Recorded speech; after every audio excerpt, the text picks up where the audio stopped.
maaji shalay iyo farmaajaha maanta ayagaa istooganayba. These in carrying out these attacks? They mainly have twofold objectives, and they wanted to ensure and confirm. magacayga oo buuxa waxaa la yiraahdaa Maxamed Xaaji Cabdullaahi Maxamed waxaa lagu naanaysaa Ingiriis waxaan ku dhashay Muqdisho halkan aan ku barbaaray ku koray waa bari kadibna waxaan deganayn albaraka soonahaas magaalada anoo yar baan bilaabay xirfadda qoraanimo waxaan ka bilaabay anoo 14 jir ah wargeyskii la oran jiray qaran ka bacdina waxaan u shaqeeyay ayamaha anoo da'yar baan qoraalka ku dhex jiray kadibna waa dhoofay intaan dhoofin ka horna Kenyan si maran uga soo waramayay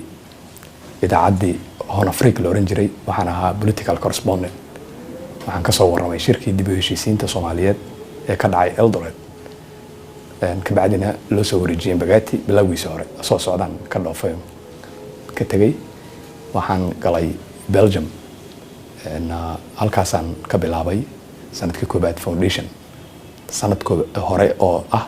in la diyaariyo basekeygii jaamacadda intaanan gelin ayaa lagu bilaabay sanadka markaan dhameeyna waxaan galay jaamacadda KU Leuven waxaan ka bilaabay falsafada reer galbeedka Western philosophy kadib waa dhameeyay waxaan qaatay bachelor's in philosophy waxaan u wareegay wadanka Ingiriiska markaan u wareegana waa sii socday waxaan tagay North America Canada iyo Mareykan baan muddo ku dhex jiray anoo sahminayay inaan dego markii aan sameeyay waxa la yiraahdo assessment oo jooga qiimeeyna waxa ay soo baxday in London ay wanaagsan tahay ay fursad fiican tahay London baan si rasmi u degay aakhirkii 2008 bishii October waxaan markaa galay London School of Journalism postgraduate diploma ayaan qaatay oo ku saabsan sharciga saxaafadda media law waxaan ku soo baxay diblomadeedaas distinction oo ah kaalinta koobaad waxaan markaa kadib bilaabay 2010 masters MSc in Organization and Community Development sida ururada loo sameeyo loo aasaaso ururada hay'adaha urureed ee dawliga ah iyo kuwa aan dawliga ahayn hadday private yihiin iyo hadday public yihiin iyo horumarka bulshada ayay ahayd masterkayga training la tababarna wuxuu la xiriiray koorsooyinkeena isugu jireen dhowr qaybood waxa kamid ah inaan nala tababaray political science theorieskeedii iyo anthropology iyo development practitioner waxyaalahaas oo dhan isugu jirteen waxay masters waxay interdisciplinary ah cilmi badan soo koobaysa dissertation baan qoray markii aan qalin jabinayay 2 sano dhigtay oo part time ah 2010 ilaa 2012 marka dissertationka ama thesiska waxaan ka qoray dumarka Soomaalida iyo doorka ay ku leeyihiin horumarka wadanka dagaal dhacay colaad dhacday dhibaato badan wadanku galay kaalinta kaga aadan ay ka qaateen ay sida ay u sii horumarin karaan wadanka marka thesiskaygaas isagana Ilaahay xamdigiisa wuxuu noqday kaalinta koobaad distinction kale marka waa sii waday 2012 markaan dhameeyay isla sanadkiiba 3 bilood oo samarka oo nasanayay mooye waxaan ku sii qabtay master labaad oo ah MA in Anthropology and History waa Master of Science Master of Science waa tii hore tan waa Master of Arts MA yani dhaqanka sida loo darso anthropology-ga iyo caadooyinka cilmiga lagu darso iyo taariikhda sida loo raadraaco loo qoro marka masterkaygaas waxaan ka qaatay hore London Metropolitan University midan dambe waxaan galay jaamacad ka weynta oo jaamacadaha waaweyn kamid ah waxa la yiraahdaa Goldsmith waxay hoos tagtaa University of London marka ayadana dissertation kayga dambe waxaan ka qoray doorka culimada Soomaaliyeed ay ku lahaayeen dib u qaabeynta qarannimo qaabkee qaran noocee loo dhisayaa Soomaaliya marka gumaysiga wadanka soo galay ayay ku hardameen gumaysigu marka wuxuu watay qaab dhismeed qarannimada meeshuu tagaba qaabku qaranka u dhisay waxay waafaqsaneyd dhaqankiisa iyo taariikhdiisa marka wuxuu rabeen dawaana sida marka dambe ay ku guuleysteen oo dhacday in la asaaso modern state system qaabkan hadda qaranka u socdo adduunyada dhan culimada laakiin waa diidanayeen culimadeena hore ee Soomaaliyeed waxay ku xiriirsanayeen oo doodoodu ahayd in qarankeenu ku xiriirsanaanayo muslimka intiisa kale islaamka sida khaliifadii muslimka ahayd Usmaaniyiintii haddaan Usmaaniyiinta la helayn in aan Zanzibar lahaano haddaan la helayn in aan Tanzania meel wadan adiga muslim ah muslimku inuu meel uu joogaba uu hal qaran wada yahay ayaa culimadeena marka hardanka dhex maray labada dhinac ayaan saan u fahmo asaaskeena hore qarannimo ayaan daraasiyey ilaahay xamdigiis mar saddexaad thesis-kaygaasna wuxuu noqday kaalinta koowaad ayaan kusoo baxay distinction markaa kadib ayaan waxaan apply gariyey marka PhD waxaan apply gariyey 3 jaamacadood jaamacadda koowaad Oxford waxaan apply gariyey Cambridge jaamacadda labaad waxaan kaloo apply gariyey London School of Economics jaamacadaha waaweyn kamid ah aadna loo jecel yahay runtii aniguna jeclaada inaan ba aado marka way aqbaleen laba ay aqbashay Cambridge Oxford ay aqbalay LSE haday ku aqbalayaan de waa inaad lacagti ay ayaga ku siiyaan shardigu ahaa marka laakiin labadan kale markaad ku aqbalaan kadib ayaad lacag u tartamaysaa inaad scholarship ku heshid marka labadana ay aqbalaan labadoodan kale xusho Oxford aan aadi waxay doonayeen oo lacag lagu helayay markaan aniga 2 sano ka hor bilaabay qof daraasaynaya state-ka qaranka iyo suugaanta Senegal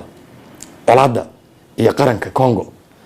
Tanzania saasoo kale lacaga lagu bixinayay Soomaaliya wax lacag uma ool mana lagu bixinayn mana la doonayn marka waa ila dardaarmay supervisor-kaygu ah PhD qof markuu sameynaa waa inuu leeyahay hal qof ama ilaa 2 qof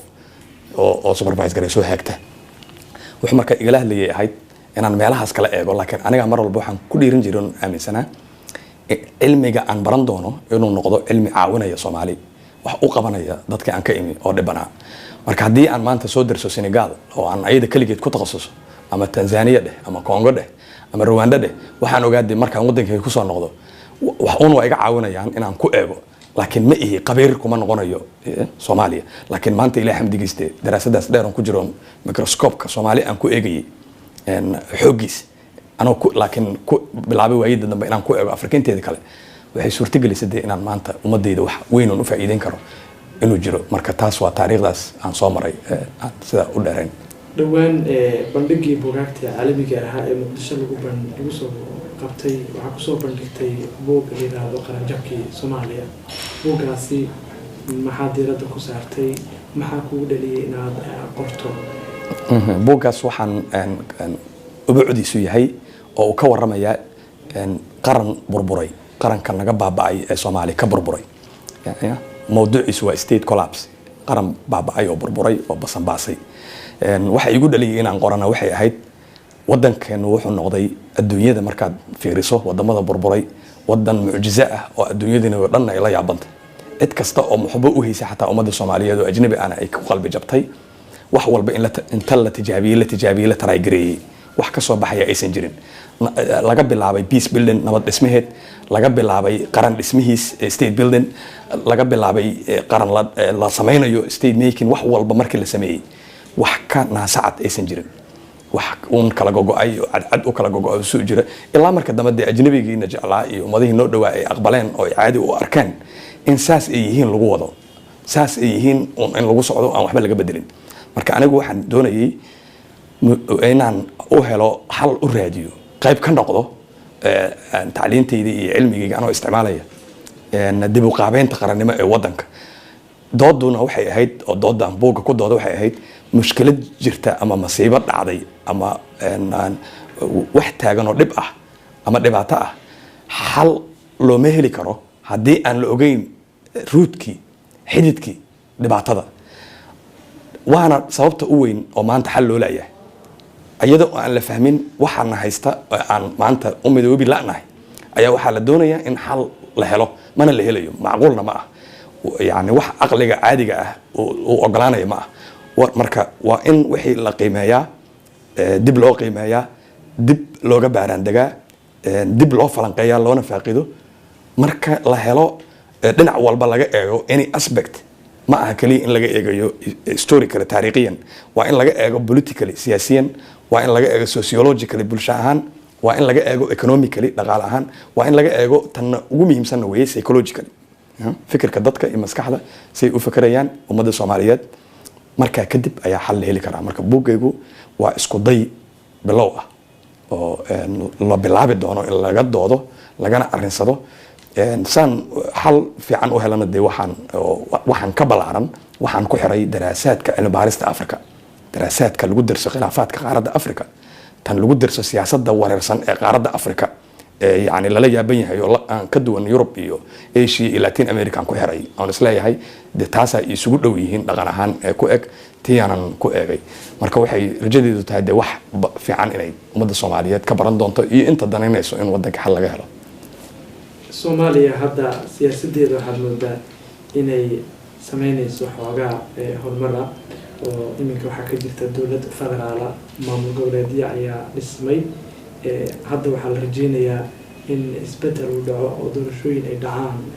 dabayaaqada sanadkan inkastoo xilligii la filayay ay kasoo dib dhaceen